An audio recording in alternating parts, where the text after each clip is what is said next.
안녕하세요. 김성길 목사와 함께하는 사람 이야기 제2단원의 G7 과정입니다. 자, 전 시간에 이어서 11-6회의 말씀을 나누겠습니다. 이 교재를 가지고 계신 분은 194쪽입니다. 194쪽. 우리가 전 부분에서, 앞부분에서 이제 이 11장에서 다루고 있는 것 몇 가지 있었어요. 하나는 분노 조절 장애가 다른 심리 질병과 어떤 연관성을 가질 수 있느냐에 대한 이야기를 했고요. 두 번째는 그 원인들에 대한 이야기를 했습니다. 자, 그리고 이제 그게 내면에 내재해 있을 때 어떤 형태로 나타나는지. 네. 뭐 이렇게 상담을 하다 보면은 안에 내재되어 있는 그 어린 시절부터 성장돼 있던 그 분노의 씨앗들이 나중에는 자기가 조절이 안 돼가지고 뭐 저하고 상담하면서 나한테 욕을 하거나 또 막 심지어는 컵을 던지거나 이런 경우들도 있습니다. 그러니까 이 아까 소개한 이분 같은 경우는 이제 교회 안에서 그런 분노도 자기도 모르게 막 표출이 되는 거죠. 그러니까 그 얼마나 참 안타까운 일입니까?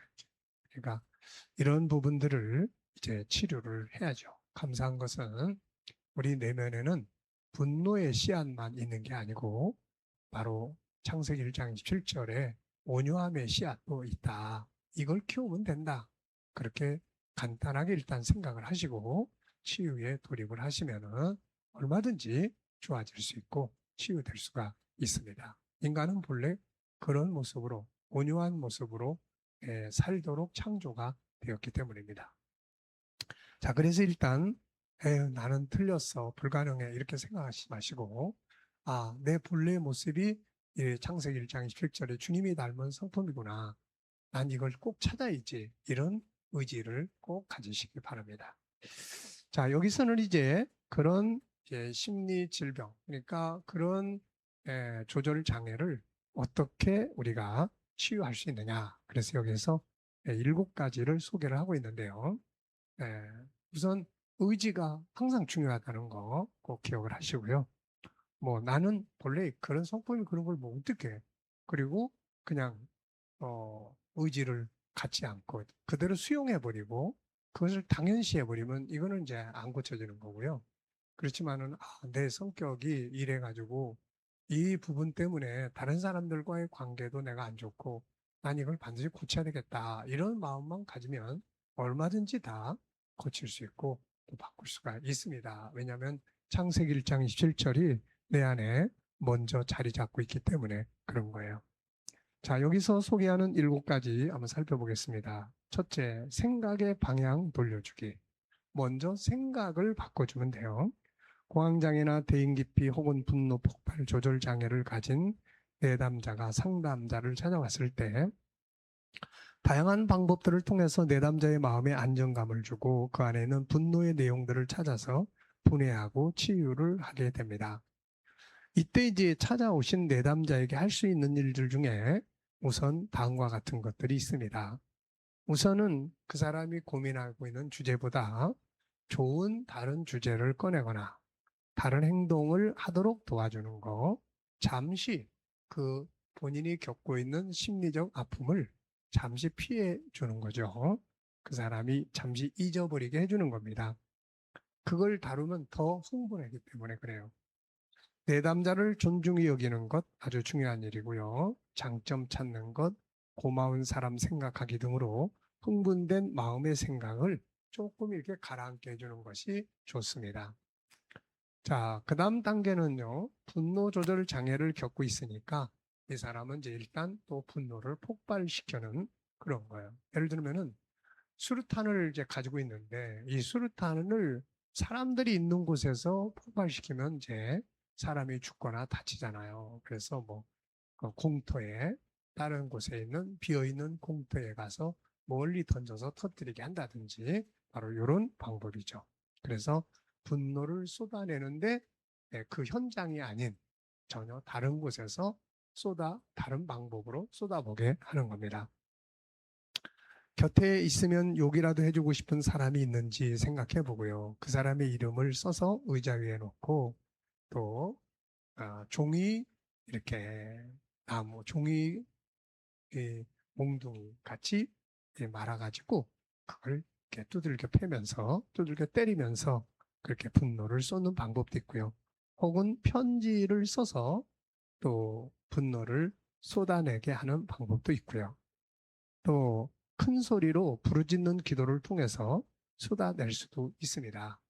상담자에게 상담을 통해 쏟아낼 수도 있고요. 밖에 나가서 아무도 없는 곳에 가서 소리를 좀 지르면서 할 수도 있고요. 그래서 이런 다양한 방법들을 통해서 일단 안에 있는 분노를 밖으로 표출시키는 것이 우선 또 도움이 될 수 있습니다.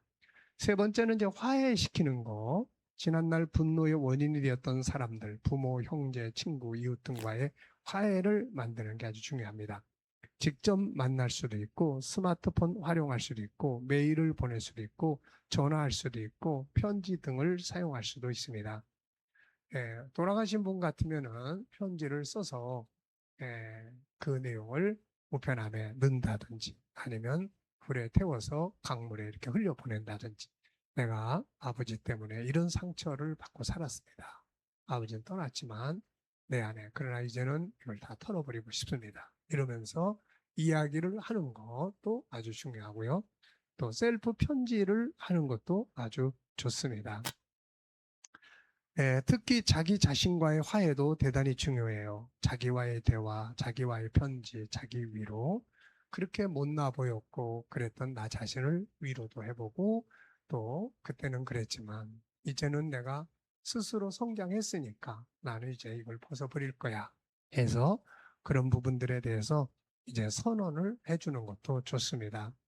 그리고 이제 더 나아가서는 자기 자신의 좋은 점들을 찾아서 무능력하게 보였고 바보처럼 느껴졌던 자기가 아닌 새로운 자기를 찾아내게 하는 겁니다. 그래서 자기가 잘하는 점, 장점 찾기, 자기 존중하는 방법 15가지 이야기했죠. 이런 것들을 훈련해서 자기를 존중하게 여기고 자기와의 화해를 하게 하는 것이 또 치유의 방법이 됩니다. 그리고 이제 자기를 찾아주는 거죠. 사실 지금 분노의 상처 등으로 인해 자기를 잃어버리고 사는 경우가 많거든요. 그래서 나 같은 것 오직 못났으면 나를 이렇게 무시하고 바보같이 넌 살 자격도 없어 이러면서 자기를 잃어버린 사람들에게요. 우리가 G7 하나님의 형상 5-14 이거를 잘 찾아서 함께 공부하는 방법도 아주 좋습니다. 그래서 창세기 1장 27절에 이 사람의 본성을 본래의 참 이 사람의 모습을 찾아주는 거죠. 이게. 자, 그 다음에는 이제 삶의 리듬을 바꿔주는 것도 중요합니다. 삶의 리듬, 자기 장점을 찾아 키워가게 하고 행복 프로그램들을 만들어서 생활 패턴으로 살아가게 해주고 삶의 리듬을 바꿔주고 환경, 식생활, 운동 등의 변화를 주게 하기도 하고요. 잘못된 언어나 습관들을 긍정적 방향으로 바꾸기도 하고요. 환경을 도피하지 말고 좋은 방법으로 대응하게 해보고요. 다양한 동아리들에 함께 참여해서 삶을 나누게 하고요.